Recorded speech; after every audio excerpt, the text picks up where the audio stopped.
Sikubingelele samukele uPastor Ndlovu echaza amaphupho. Inamba ngisenza ngoba uyimember noma uyanikela kwi-channel kusongo 9 lapho ufuna ukuphela on WhatsApp for Monday to Friday kuphela. Asino igama ngilibona Doris. Doris lapho sawona mkhulu kuphela umntwana wamashona ebuyile kusho ukuthi ngopastor wini ngibiza ngomkhulu. Mina ngupastor wini. Uphupho umntwana owashona ebuyile kusho ukuthi ubebuyile ekhaya ubemona ekhaya cabanga.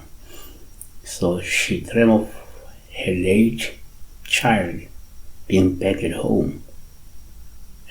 Okay, one. Ngokwesintu number one, ngokwesintu uma ngenzeka uphupha umufi kungawuphawula uhluma ebuyile. Kodwa ngisho ngenzeka lo muntu ubuyile uma kungukuthi kade nisanda ukwenza usiko lokumbuyisa ekhaya. Ngoba abanye abantu ungambona ebuyile ngoba kade nisanda ukumbuyisa vele kunenhlambululo uyageza uyabuyisa ekhaya. Kube so. 2. Yenzeka umufi uphawula uhluma ebuyile. Ukuthi ngenzeka lo muntu ulithonga elihle kade kuvakashele. 3. Kwesinye isikhathi umuphupha umufi kuyabopha olubi uma ebuyile ngasho ngenzeka lo muntu uhambe ngaphambi kwesikhathi ngenxa yemthebulo okanye okunye.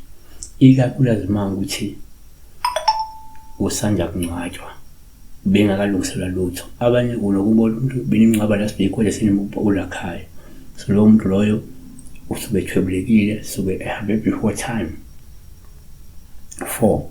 Kwabanye umuphupha umufi singathi uPaul kwesinye isikhathi uma ebuyile. Olungasho-ke kungenzeka udinga nje ukuqinisa umkhuleko ukuze uqoshe umoya ozenza umufi okulandelayo.